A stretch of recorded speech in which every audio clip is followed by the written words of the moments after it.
Baik, Bismillahirrahmanirrahim. Assalamualaikum warahmatullahi wabarakatuh. Alhamdulillahirabbil alamin. Assalatu wassalamu ala asrafil anbiya'i wal mursalin wa ala alihi wa ashabihi ajma'in. Amma ba'd.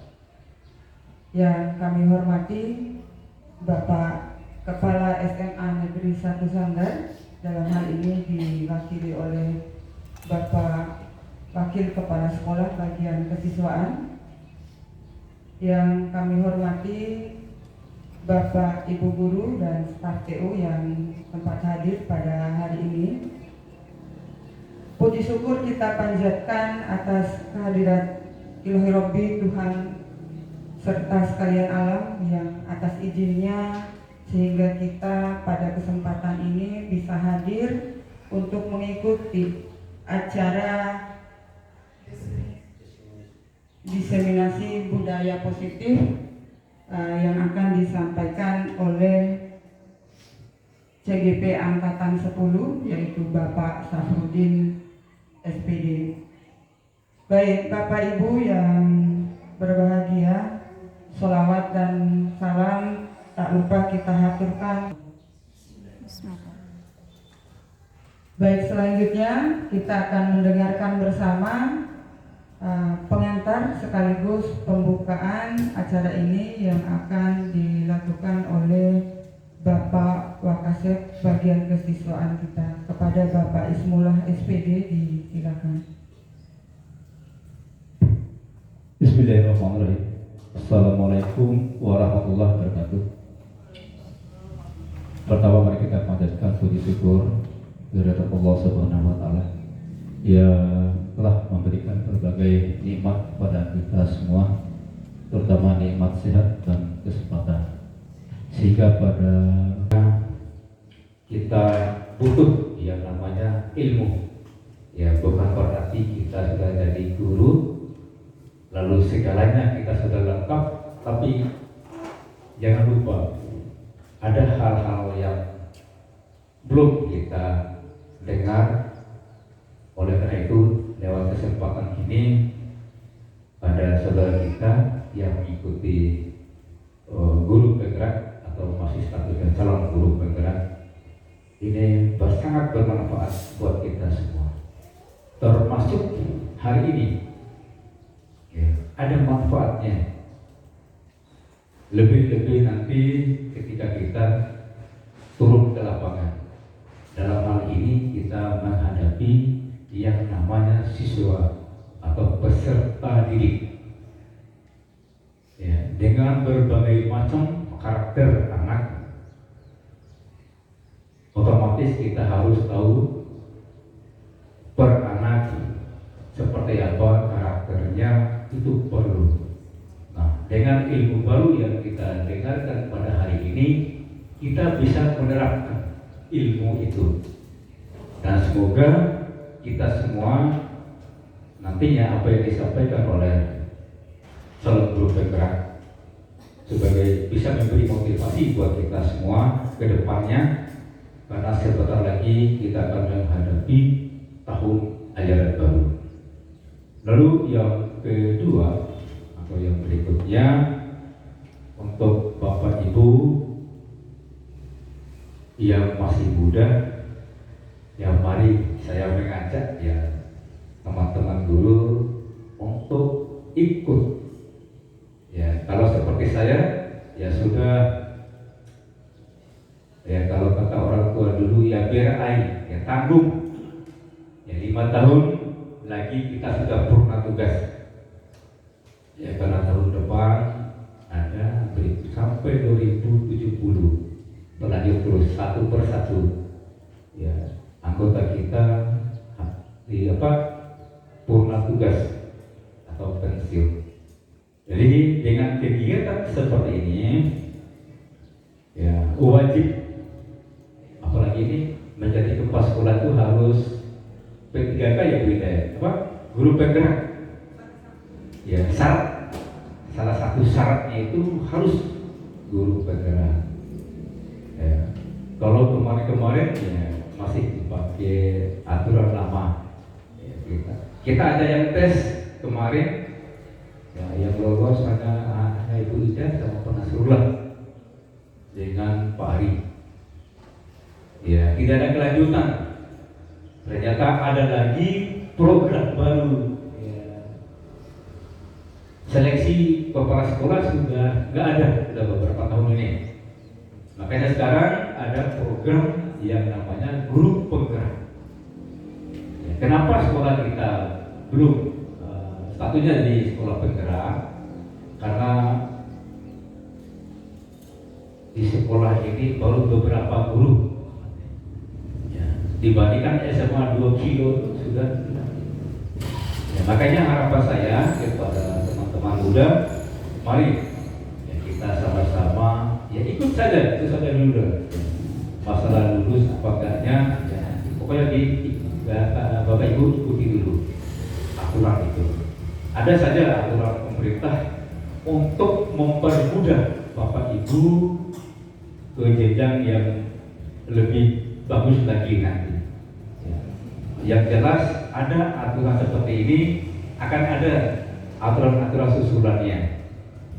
Ya, makanya sekarang ya Bapak Ibu guru wajib mengikuti yang namanya guru penggerak. Jadi kita jangan berkecil hati Bapak Ibu. Ya, ikut saja. Ya, kalau memang ada peluang semasih muda, ya kenapa tidak? Ya, seperti itu. Lalu kami juga sangat berharap kepada pemateri hari ini, ya calon guru penggerak, ya tolong diajak ya saudara-saudara kita yang belum mengikuti guru penggerak supaya lebih semangat, ya, supaya lebih semangat lagi sehingga di sekolah kita ini ya boleh dikatakan sekolah yang ya bisa dikenal lah di minimal di kabupaten, lebih-lebih di provinsi. Itu sekedar pengantar dari saya. Ya mohon maaf kalau ada kekurangan. Dengan mengucapkan Bismillahirrahmanirrahim, kegiatan kita hari ini saya buka secara resmi. Demikian, wabillahi taufiq wal hidayah. Assalamualaikum warahmatullahi wabarakatuh. Terima kasih kami sampaikan kepada Bapak Wakil Kepala Sekolah bagian siswaan atas arahannya. Semoga bermanfaat untuk kita semua dan bisa kita aplikasikan bersama untuk SMA Sanggar yang lebih baik ke depannya. Bapak Ibu yang berbahagia, selanjutnya kita akan mendengarkan penyebaran pemahaman dan penerapan pengalaman budaya positif yang akan disampaikan oleh salah satu calon guru penggerak kita, yaitu Bapak Safrudin SPD. Kepada Bapak disilakan. Bismillahirrahmanirrahim. Assalamualaikum warahmatullahi wabarakatuh. Yang saya hormati Bapak Wakasih Kesiswaan dan yang saya hormati Ibu Wakasih Humas dan yang saya hormati pula Bapak Ibu Guru yang sempat hadir di ruangan ini. Puji syukur kehadirat Allah Subhanahu wa Ta'ala yang senantiasa memberikan rahmat dan taufiknya kepada kita semua, sehingga kita dapat hadir di ruangan ini guna mendengarkan penyampaian tentang menyebarkan pemahaman dan penerapan pengalaman budaya positif. Kemudian selawat dan salam kita sampaikan kepada junjungan kita Nabi besar Muhammad SAW yang telah mengantarkan kita dari zaman jahiliyah menuju zaman keislaman. Bapak Ibu yang saya hormati, jadi sebelum saya menyampaikan materi, jadi tugas kita sebagai calon guru penggerak adalah berbagi dengan rekan-rekan guru yang ada di sekolah. Selain yang apa disampaikan oleh Bapak Ismullah selaku Wakasnya Keistimewaan tadi, selain syarat utamanya CGP itu adalah menjadi kepala sekolah. Tapi di sini saya membantah. Kalau kita ingin belajar, meningkatkan kualitas diri kita dalam pembelajaran, mari kita sama-sama ikut CGP. Karena memang perkembangan zaman dan teknologi ini menuntut kita untuk belajar. Itu saja sekedar motivasi dari saya. Selanjutnya saya masuk kepada materi tentang menyebarkan pemahaman dan penerapan budaya positif. Jadi ada di benak kita tentang apa itu budaya positif. Jadi budaya itu hasil cipta karsa manusia atau suatu kebiasaan. Jadi misalnya seandainya di sekolah ini apa saja kebiasaan positif kita. Misalnya di hari Jumat ada iftar, di hari Sabtu ada Sabtu budaya, dan juga saling menghormati juga termasuk budaya positif. Saling berbagi itu termasuk budaya positif. Apalagi yang berkaitan dengan di kelas kita. Dulu kita mengenal aturan, tapi sekarang kita mengenal tentang keyakinan kelas. Jadi bedanya peraturan dengan keyakinan kelas. Nanti saya akan jelaskan. Jadi budaya itu bagaimana sekolah menciptakan suasana yang aman, nyaman, kondusif bagi siswanya, sehingga siswa dapat berpikir, menelaah, kemudian mencipta hal-hal baru. Setelah siswa menerima ilmu, ada hal-hal baru yang diinginkan. Hal-hal baru apa? Perubahan tingkah lakunya.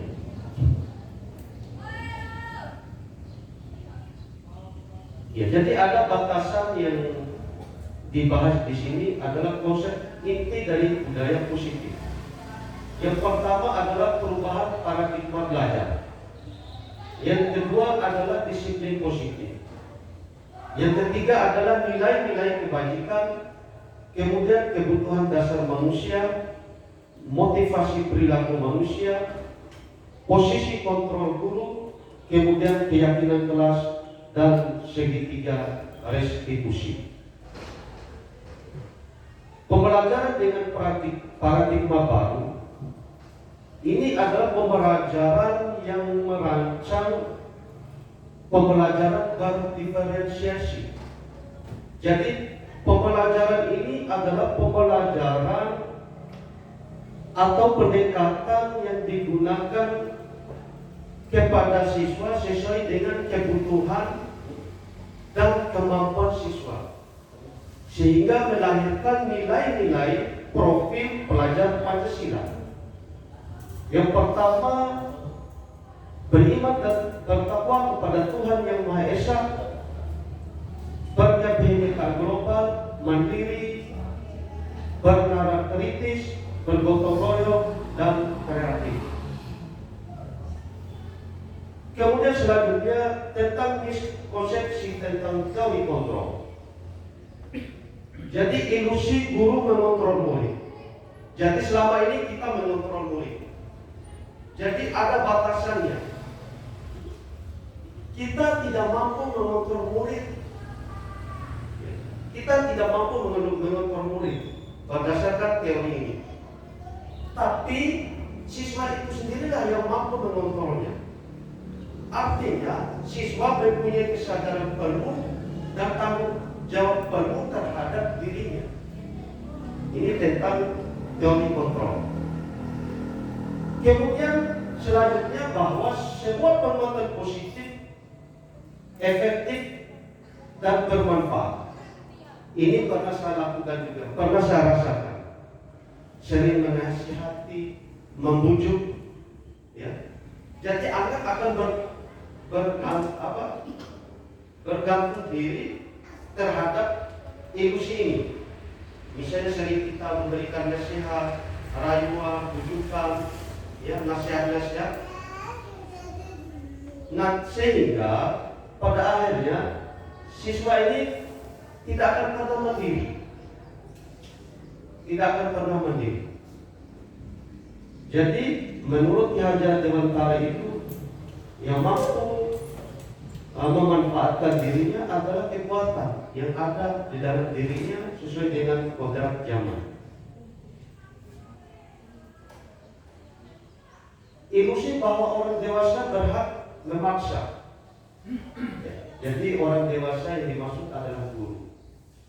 Jadi kita pernah mengatakan, memaksakan kehendak murid yang tidak sesuai dengan kebutuhannya, kemampuannya.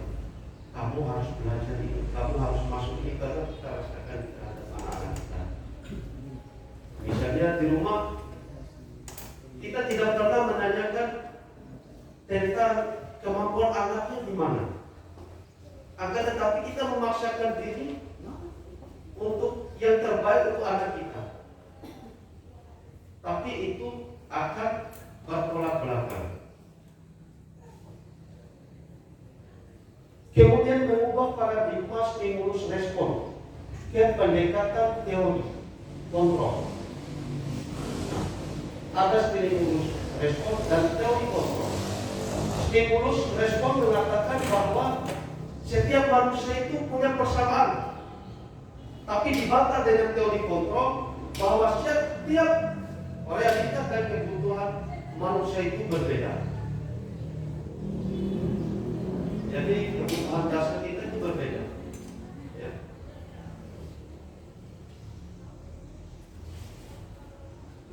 Kemudian yang berkaitan dengan disiplin positif. Ya, jadi karena berpikir ya, di benak kita apa itu disiplin positif. Ya. Jadi kalau kita berbicara di disiplin positif, sering kita hubungkan dengan hukuman. Akan tetapi kalau menurut Ki Hajar Dewantara, disiplin itu adalah suatu kemerdekaan. Di mana ada kemerdekaan, di situ ada disiplin yang kuat pada diri seseorang. Ya. Jadi disiplin itu mengacu kepada disiplin diri. Jadi ada dorongan, ada kekuatan dirinya, sehingga dia mampu menggerakkan dirinya, ya, sebagai motivasinya untuk mendapatkan sesuatu atau impiannya. Nah, kemudian tujuan daripada seorang pendidik adalah menciptakan peserta didik yang memiliki disiplin diri, sehingga mereka berperilaku mengacu kepada nilai-nilai kebajikan universal dan memiliki motivasi intrinsik dalam perubahan perilaku ke arah yang lebih baik. Ya, jadi ada motivasi di dalam dirinya, maksudnya, sehingga ketika ada motivasi di dalam dirinya, itu ada perubahan yang signifikan terhadap diri seseorang. Nah, ini adalah nilai-nilai kebajikan atau contoh nilai-nilai kebajikan yang disepakati dalam suatu lembaga atau sekolah. Nih, contoh. Ini merupakan contoh nilai-nilai kebajikan yang pernah disepakati. Ketika dilanggar apa konsekuensinya. Dan ini juga termasuk rujukan.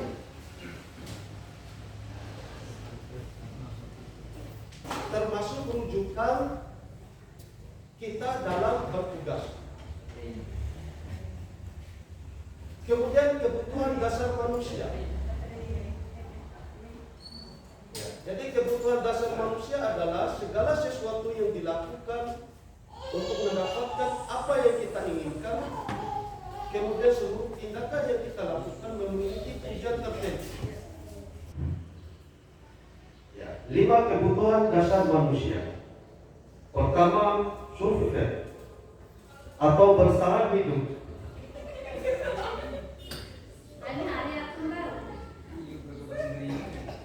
Misalnya makanan, pakaian, tempat tinggal, keamanan, kesehatan. Yang kedua, kasih sayang dan rasa diterima. Contohnya kepedulian, sharing berbagi, kerjasama menjadi bagian dari kelompok. Kemudian yang ketiga adalah penguasaan.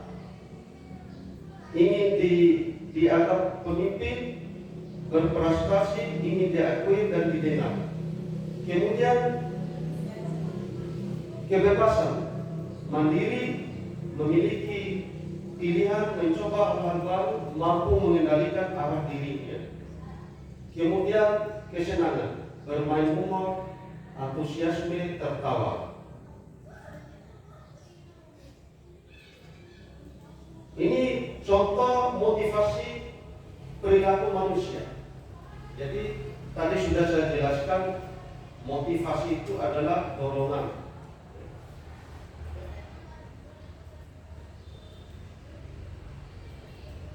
Motivasi perilaku manusia dibagi menjadi 3. Yang datangnya dari dalam dan yang datangnya dari luar. Contohnya yang datangnya dari luar adalah untuk menghindari ketidaknyamanan atau hukuman. Jadi ketika misalnya ada persoalan siswa mereka saling menutup-nutupi permasalahan temannya. Jadi takut dihukum. Jadi hukuman itu ada hukuman fisik dan hukuman verbal. Kemudian yang kedua, untuk mendapatkan imbalan atau penghargaan dari orang lain. Ingin dipuji. Misalnya kita sering lakukan itu tanpa sadar, ternyata mendukung siswa. Memberikan penghargaan itu adalah sebuah hukuman. Jadi penghargaan itu adalah hanya batasan jangka pendeknya. Tidak memiliki jangka panjang. Ini penghargaan. Tapi bagaimana dengan teman-teman yang tidak memiliki, misalnya mendapatkan prestasi, tidak mendapatkan penghargaan? Apa jawab mereka? Ngapain belajar? Ngapain belajar, itu aja yang dapat juara. Jadi teman-teman ini merasa rendah diri, tidak mampu bersaing dengan teman-temannya. Kemudian yang ketiga, untuk menjadi orang yang mereka inginkan dan menghargai diri sendiri dengan nilai yang mereka percaya. Jadi siswa ini memiliki nilai-nilai yang ditanam dirinya bahwa belajar itu bukan sesaat, tapi sepanjang hayat. Itulah proses pendidikan atau proses belajar. Kemudian perbedaan hukuman, konsekuensi, dan restitusi. Apa itu hukuman? Jadi hukuman itu adalah suatu pelanggaran yang dilakukan seseorang, kemudian ada konsekuensinya.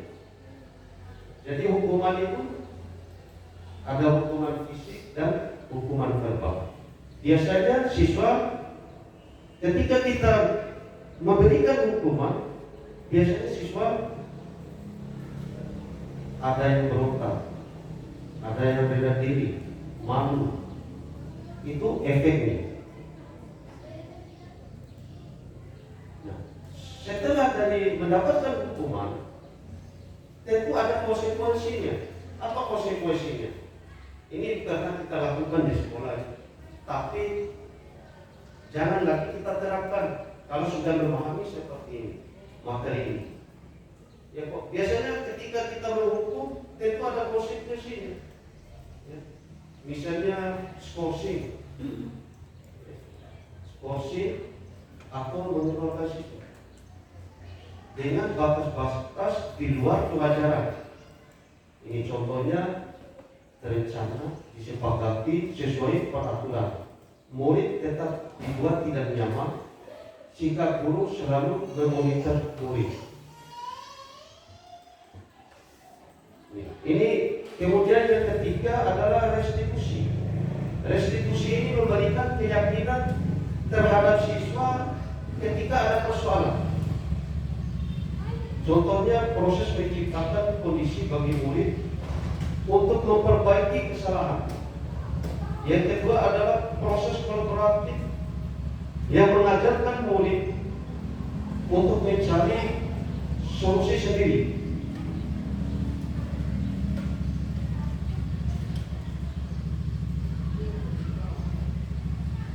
Kemudian ada 5 posisi kontrol guru. Jadi tadi sudah saya jelaskan sebagai pengukur, pembuat merasa bersalah, pemantau, sebagai teman, manajer. Nah, saya langsung di ini, pembuat merasa bersalah. Jadi pernah kita lakukan terhadap siswa, misalnya ketika siswa tidak meninggalkan apa yang menjadi perintah kita, maka yang kita lakukan adalah contohnya berapa kali ibu atau bapak harus memberitahu kamu selalu saja mengecewakan ibu atau bapak. Itu contohnya. Jadi kemudian yang ketiga sebagai teman. Kemungkinan banyak kita lakukan ini sebagai teman. Guru sebagai teman. Ya. Jadi contohnya nih, ayo dong ikuti aturan sekolah. Tolong bantu bapak atau ibu ya kali ini.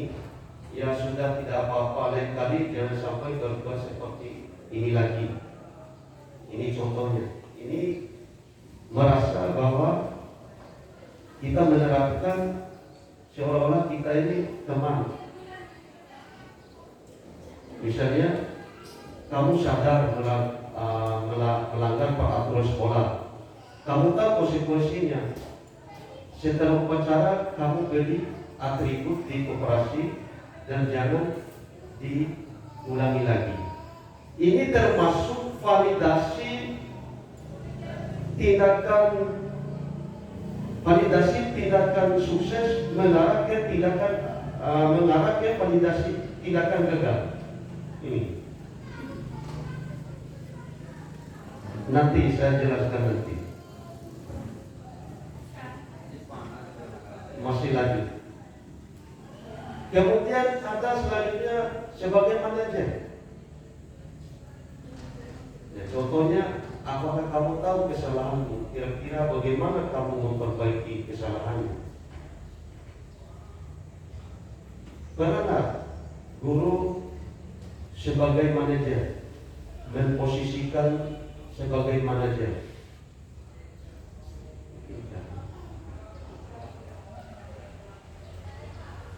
Ya. Kemudian selanjutnya tentang keyakinan kelas. Ini ada Ini ada istilahnya pertanyaan pemantik. Mengapa keyakinan kelas? Mengapa bukan peraturan kelas? Siapa yang bisa menjawab? Mengapa keyakinan kelas? Mengapa bukan peraturan kelas?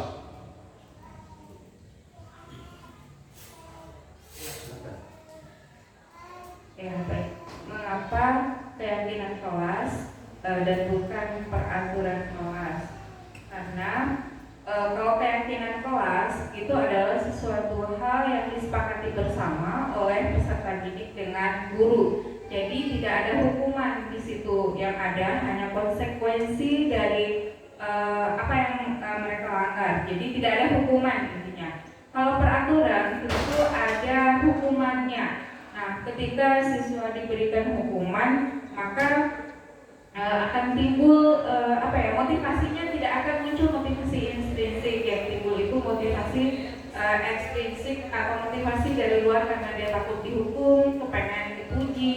Sama dengan guru juga, ketika datang sekolah takut kepada pimpinan, datang cepat, itu motivasi luar. Kalau motivasi diri, kita datang tidak peduli dengan penilaian orang lain, tapi benar-benar dari diri. Makanya kenapa harus keyakinan kelas, bukan peraturan kelas. Makasih. Ya, beri tepuk tangan. Luar biasa pertanyaannya, sangat bagus, benar sekali.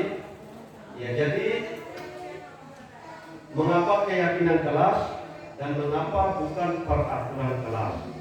Ya, jadi keyakinan kelas itu jadi sudah disebutkan, ya, jadi adalah sebuah kesepakatan bersama antara siswa dengan. Jadi tidak ada hukumannya. Tidak ada hukuman, melainkan ada konsekuensinya. Memberikan kembali tentang keyakinan yang telah disepakati. Misalnya, kalau disepakati, misalnya siswa ini datang tepat waktu, ya, kalau melanggar ada konsekuensi, harus kembali kepada keyakinan kelas. Ya, jadi contoh keyakinan kelas itu bersifat abstrak, mudah dipahami, singkat, jelas, dan padat. Ya, jadi kemudian peraturan kelas itu dibuat sendiri, tidak ada kesepakatan bersama. Itu bedanya. Jadi hukumannya mengarah kepada hukuman, bisa jadi hukuman fisik dan hukuman verbal. Itu bedanya. Nah, ini contohnya sudah saya bacakan tadi, pembentukan keyakinan kelas. Nah, bersifat abstrak, berupa pernyataan universal, dibuat dalam pernyataan positif, sedikit saja agar mudah diingat. Kemudian ada segitiga restitusi. Pertama, menstabilkan identitas, validasi tindakan yang salah. Kemudian menanyakan keyakinan kelas.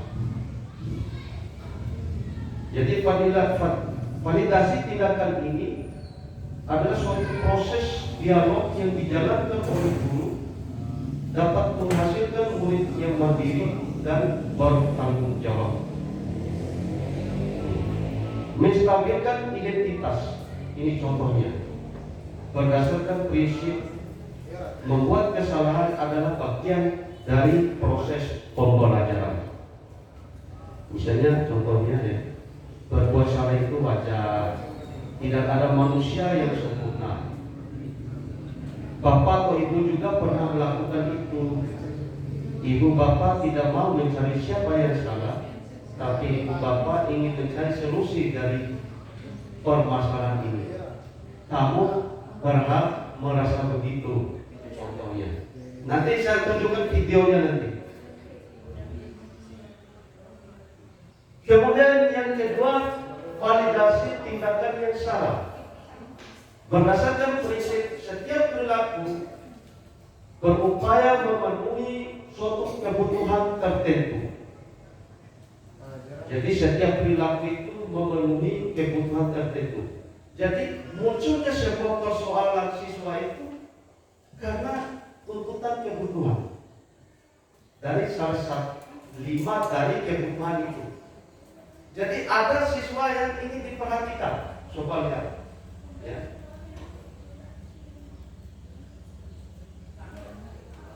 Kemudian yang ketiga, menanyakan keyakinan kelas. Berdasarkan prinsip teori kontrol, bahwa pada dasarnya kita termotivasi secara intrinsik. Jadi motivasi dari dalam diri. Contohnya, apa keyakinan kelas kita? Itu barusan sudah dijelaskan sama Ibu Sri tadi ya, tentang perbedaan keyakinan kelas dan peraturan sekolah. Apa keyakinan kelas kita? Nilai-nilai apa yang telah disepakati bersama? Seperti apa gambaran sebuah kelas yang ideal menurut kamu? Atau kamu ingin menjadi orang seperti apa? Nah, itulah contoh-contoh tentang keyakinan kelas. Jadi sebelum saya menutup, ini ada pertanyaan pemantik. Mungkin bisa dijawab ini nanti ya. Kita bahas bersama ini. Pertanyaan pemantiknya, setuju atau tidak setuju? Hukuman itu dapat mendisiplinkan anak. Bagaimana menurut Bapak Ibu sekalian? Setuju atau tidak setuju hukuman dapat mendisiplinkan anak? Bagaimana menurut Bapak Ibu? Kalau jawabannya setuju, apa alasannya? Kalau jawaban tidak setuju, apa alasannya? Mohon.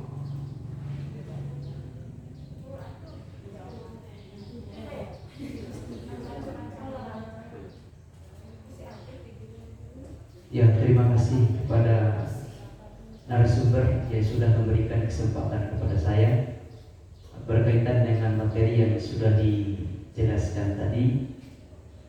Menurut hemat saya tidak setuju dengan menerapkan disiplin yang sifatnya diberikan hukuman. Alasannya karena kita ingin menerapkan budaya positif. Jadi untuk menerapkan disiplin negatif itu tidak dapat memberikan kesan membentuk karakter siswa, sehingga di dalam ingatan siswa itu ada kekerasan, sifatnya diberikan hukuman tadi. Karena kita ingin menerapkan budaya positif. Mungkin itu yang bisa saya sampaikan. Saya kembalikan lagi kepada narasumber. Ya, beri tepuk tangan. Jawaban yang bagus, luar biasa. Tepat sekali apa yang disampaikan Pak Jayadi tadi terkait dengan hukuman, ya, dapat mendisiplinkan anak. Jadi beliau mengatakan tidak setuju, ya, karena apa? Siswa akan mengalami dampak negatif, trauma, rendah diri, ya, itu permasalahan. Tapi dengan saya belajar di sini, ya alhamdulillah saya lebih paham. Ternyata dampaknya sangat luar biasa kalau memberikan hukuman terhadap anak. Ya, kemudian yang kedua adalah pertanyaan kedua, pemberian hukuman dengan hal positif seperti membaca atau membersihkan sekolah dapat mendisiplinkan anak. Setuju atau tidak setuju?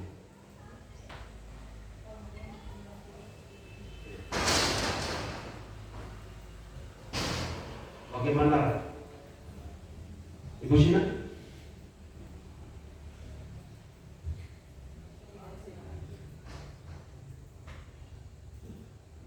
Yang lain? Ibu Sri? Alasannya?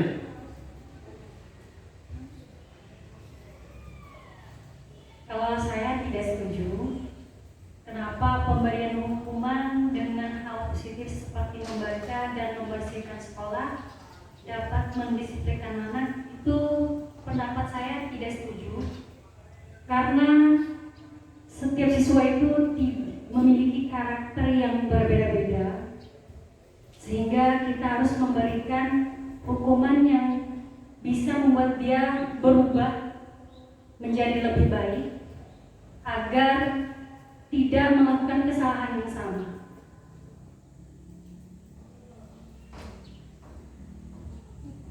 Ya. Jadi pertanyaan kedua ini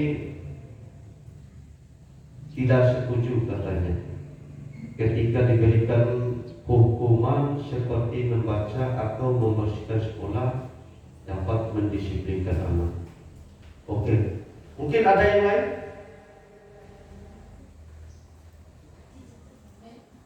Oke.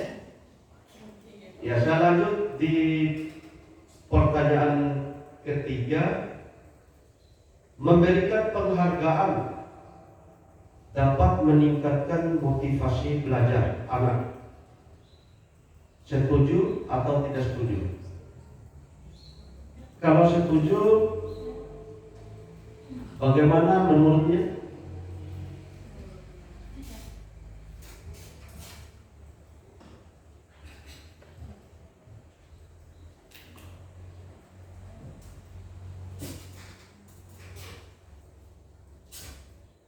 Mengenai memberikan penghargaan dapat meningkatkan motivasi belajar anak, yaitu setuju, supaya teman-temannya juga termotivasi ke depannya, sehingga ada kemauannya untuk belajar lebih giat lagi seperti temannya.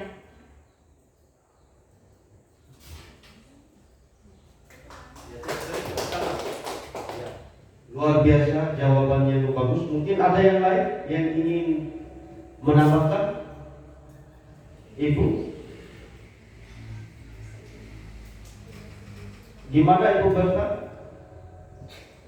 Memberikan penghargaan dapat meningkatkan motivasi belajar anak. Setuju atau tidak setuju?